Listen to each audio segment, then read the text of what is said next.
Dalawang doktor na matagal nang nagbibigay ng pag-asa sa maraming Pilipino. Ngayon pareho nang lumalaban sa cancer.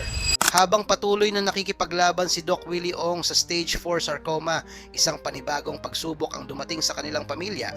Ang kanyang asawa at matagal ng katuwang na si Dr. Annalisa Ramoso Ong ay na-diagnose rin ng breast cancer. Sa kanilang health update, ibinahagi ni Doc Willie na kasalukuyang sumasailalim si Doc Liza sa chemotherapy. 12 sessions ang nakatakda niyang pagdaanan at naka-6 na siya nang ilabas nila ang video. Dahil sa gamutan, kapansin-pansin na rin ang pagnipis at pagkalagas ng kanyang buhok.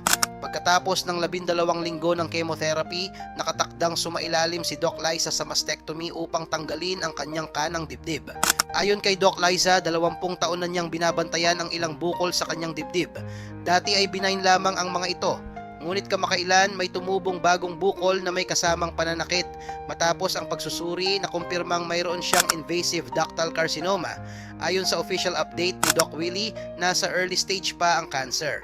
Masakit isipin na habang buong tapang na sinasamahan ni Doc Liza ang kanyang asawa sa laban nito sa stage 4 cancer, ngayon ay siya naman ang kailangang sumailalim sa chemotherapy at operasyon. Ang mag-asawang dating nagbibigay ng payong pangkalusugan at pag-asa sa milyon-milyong Pilipino, ngayon ay magkahawak kamay na humaharap sa pinakamabigat na laban ng kanilang buhay. Sa kabila nito, nananatiling stable umano ang kondisyon ni Doc Willie habang nagpapatuloy sa immunotherapy at targeted therapy. Sa tulong ng Diyos ay malalampasan namin ito, saad niya. 2 doktor, isang mag-asawa, parehong may cancer ngunit pareho ring hindi sumusuko. Sama-sama nating ipanalangin ang paggaling ni na Doc Willie at Doc Liza.